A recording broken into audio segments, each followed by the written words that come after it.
یا اسی طرح اس شخص کو نہیں دیکھا جس کا ایک بستی پر جو اپنی چھتوں پر گری پڑی تھی گزر ہوا، تو اس نے کہا کہ اللہ اس کے باشندوں کو مرنے کے بعد کیوں کر زندہ کرے گا؟ تو اللہ نے اس کی روح قبض کر لی اور 100 برس تک اس کو مردہ رکھا۔ پھر اس کو جلا اٹھایا اور پوچھا تم کتنا عرصہ مرے پڑے رہے ہو؟ اس نے جواب دیا کہ 1 دن یا اس سے بھی کم۔ اللہ نے فرمایا نہیں بلکہ 100 برس مرے رہے ہو، اور اپنے کھانے پینے کی چیزوں کو دیکھو کہ اتنی مدت میں مطلق سڑی بسی نہیں، اور اپنے گدھے کو بھی دیکھو جو مرا پڑا ہے۔ غرض ان باتوں سے یہ ہے کہ ہم تم کو لوگوں کے لیے اپنی قدرت کی نشانی بنائیں، اور ہاں گدھے کی ہڈیوں کو دیکھو کہ ہم ان کو کس طرح جوڑے دیتے اور ان پر کس طرح گوشت پوست چڑھائے دیتے ہیں۔ جب یہ واقعات اس کے مشاہدے میں آئے تو بول اٹھا کہ میں یقین کرتا ہوں کہ اللہ ہر چیز پر قادر ہے۔ اور جب ابراہیم نے اللہ سے عرض کیا کہ اے پروردگار مجھے دکھا کہ تو مردوں کو کیوں کر زندہ کرے گا، اللہ نے فرمایا کیا تم نے اس بات کا یقین نہیں کیا؟ انہوں نے کہا کیوں نہیں، لیکن میں دیکھنا اس لیے چاہتا ہوں کہ میرا دل اطمینان کامل حاصل کر لے۔ فرمایا کہ 4 پرندے لے لو، پھر ان کو اپنے سے ہلا لو اور ان کے ٹکڑے ٹکڑے کر دو، پھر ان کا ایک ایک ٹکڑا ہر ایک پہاڑ پر رکھ دو، پھر ان کو بلاؤ تو وہ تمہارے پاس دوڑتے چلے آئیں گے، اور جان رکھو کہ اللہ غالب ہے، صاحب حکمت ہے۔ تو حضرت عزیر بھی اللہ کے نبی تھے۔ معلوم ایسا ہوتا ہے کہ جب یہ بیت المقدس مسمار کیا گیا ہے اور ہیکل سلیمانی مسمار کیا، یہ کہیں باہر تھے، چنانچہ اس تباہی سے یہ خود تو بچ گئے، لیکن جب واپس آئے تو جو منظر انہوں نے دیکھا کہ پورا یروشلم ویران، تباہ برباد، ساری عمارتیں گری ہوئی اور کوئی ایک متنفس زندہ نہیں، تو ان پر ایک شدید مایوسی کی کیفیت طاری ہوئی۔ انہوں نے کہا انا یحیی ھذہ اللہ بعد موتھا، اس شہر کو، اس بستی کو اس طرح کی تباہی و بربادی کے بعد اللہ کیسے دوبارہ آباد کرے گا؟ اس پر اللہ نے انہیں 100 سال کے لیے ان پر موت وارد کر دی، پھر انہیں اٹھایا۔ فَأَمَاتَهُ اللَّهُ مِئَةَ عَامٍ، تو اللہ تعالیٰ نے ان پر موت وارد کر دی 100 برس کے لیے۔ ثم بعث، پھر انہیں اٹھایا، زندہ کر دیا۔ قال كم لبثت، پوچھا اللہ نے کتنے عرصے رہے؟ قال لبثت يوما أو بعض يوم، عرض کیا کہ بس 1 دن یا 1 دن کا کچھ حصہ۔ قال بل لبثت 100 عام، اللہ نے فرمایا نہیں عزیر، تم یہاں 100 برس رہے ہو۔ فانظر الى طعامك وشرابك لم يتسنى، تو اب دیکھو ایک طرف تو تمہارا وہ کھانا اور مشروب جو بھی تھا، آدمی سفر کرتا ہے تو کوئی نہ کوئی توشہ تو اس کے ساتھ ہوتا ہے، تو جو بھی اس وقت ان کے ساتھ تھا کھانا اور کوئی پینے کے لیے مشروب، دیکھ لو اس کے اندر کہیں بساند پیدا نہیں ہوئی، اس کے اندر وہ کوئی بو پیدا نہیں ہوئی، وہ سڑا نہیں ہے، بسا نہیں ہے، لم یتسنى۔ وانظر الى حمارك، اب ایک طرف تو وہ چیزیں بھی صحیح سالم موجود ہیں، خود بھی پورے صحیح سالم جیسے جوان تھے اس وقت، ویسے کہ ویسے جوان رانا کھڑے ہو گئے، لیکن ان کی سواری کا گھڑا جو گدھا تھا اس کی ہڈیاں علیحدہ علیحدہ پڑی ہوئی ہیں اور بوسیدہ ہوئی ہوئی ہیں، نہ کھال ہے نہ گوشت کا کوئی وجود ہے، ڈھانچہ ہے اور وہ بھی بکھری ہوئی ہڈیوں کا ڈھانچہ۔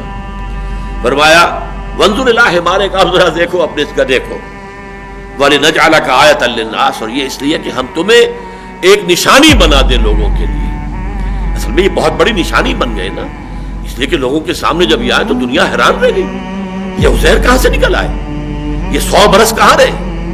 پھر چونکہ وہ حافظ تھے اور سب کو معلوم تھا کہ عزیر ہمارے حافظ تھے، اب ان کا آ جانا منظر عام پر تو گویا کہ تورات انہوں نے جیسے بھی اپنے حافظ سے مرتب کروائی، انہی کے ذریعے سے ایک نشأت ثانیہ حاصل ہوئی، انہی کی دعوت تجدید و اصلاح کے نتیجے میں دوبارہ دینی روح اور روحانی جو ہے ایک جذبہ بیدار ہوا یہود کے اندر، جس سے کہ وہ مملکت مکابی جو ہے اس کی بنیاد پڑی۔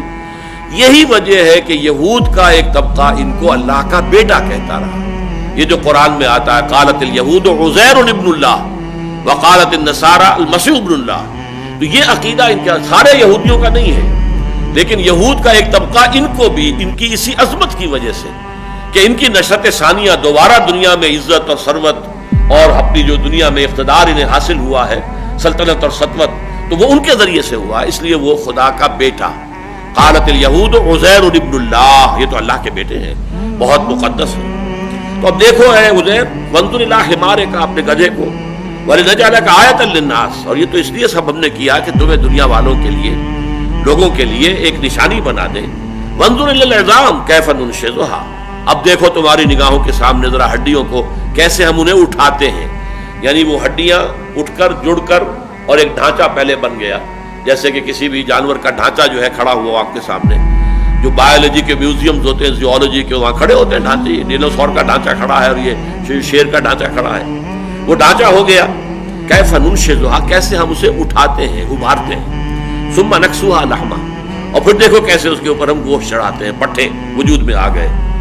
فلما تبین لہ، جب یہ سب کچھ ان پر عیاں ہو گیا، واضح ہو گیا ان کے نگاہوں کے سامنے، یہ خرق عادت، یہ چیزیں کہ جو مخفی ہوتی ہیں انسانوں کی نگاہ سے، یہ تو عالم غیب کی باتیں ہیں، یہ انسانوں کو نہیں دکھائی جاتی، لیکن انہیں اس کا مشاہدہ کرا دیا گیا. فلما تبین لہ قال، تب انہوں نے کہا اعلم ان اللہ علی کل شیء قدیر، اب مجھے پورا یقین حاصل ہو گیا ہے کہ اللہ ہر شے پر قادر ہے.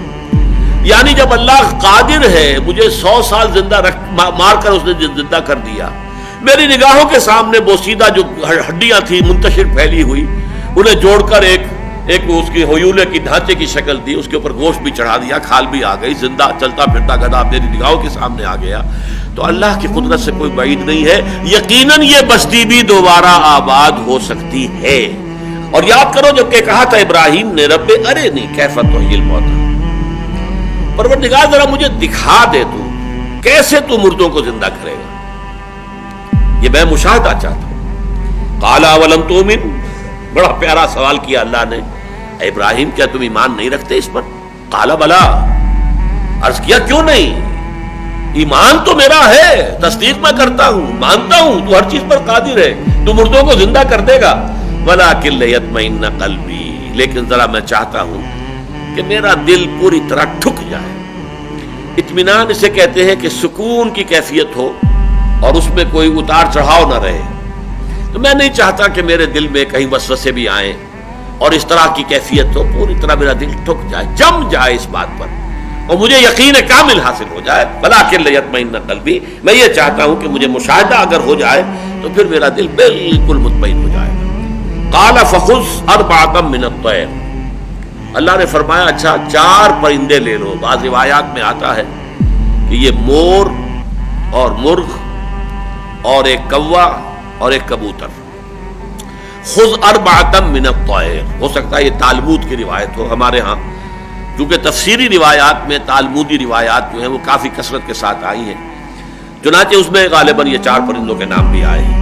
قال فخذ اربعۃ من الطیر، پرندوں میں سے 4 کو لے لو. فصرهن الیک، انہیں اپنے ساتھ ہلا لو. یعنی جب جانور آپ کے ساتھ ہل جائیں تو آپ کی سیٹی پر، آپ کے بلانے پر دوڑتے ہوئے آتے ہیں. یہ پیٹس جو ہوتے ہیں، جو معاملہ ان کا ہوتا ہے، پالتو جانور، تو ان 4 پرندوں کو اپنے ساتھ خوب سجا لو، ہلا لو.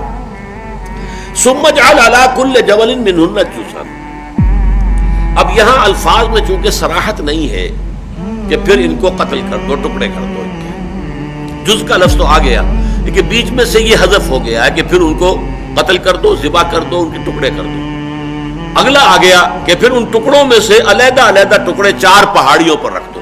ثم اجعل علی کل جبل منہن جزءا، تو گویا کہ اجزاء پہلے کرو، ٹکڑے کرو، اور روایات میں آتا ہے کہ ان کے سر علیحدہ کرو، ان کے پر علیحدہ کرو، ان کے دھڑ علیحدہ کرو، ان کی ٹانگیں علیحدہ کرو. یہ 4 حصے کر کے اور پھر سب کے سر ایک پہاڑی پہ رکھا اور سب کے پر دوسری پہاڑی پہ رکھا، سب کی ٹانگیں جو ہے وہ تیسری پہاڑی پر اور سب کے دھڑ جو ہے چوتھی پہاڑی، یہ رکھا. اور پھر ثم اجعل علی کل جبل منہن جزءا ثم ادعوہن، پھر ذرا انہیں پکارو، آواز دو یا سیٹی جو بھی ہوتی ہے. یاتینک سعیا، وہ تمہارے پاس آ جائیں گے دوڑتے. وعلم، اور جان لو، اچھی طرح جان لو، یقین کر لو، ان اللہ عزیز الحکیم، کہ یقیناً اللہ تعالیٰ زبردست ہے، کمال حکمت والا. نہ اس کی قدرت میں کوئی کمی ہے، نہ اس کے اختیارات میں کوئی تحدید ہے، کوئی لیمیٹیشن ہے، نہ اس کی حکمت میں کہیں کوئی کمی اور نقص ہے. عزیز ہے، زبردست ہے، حکیم ہے، حکمت والا.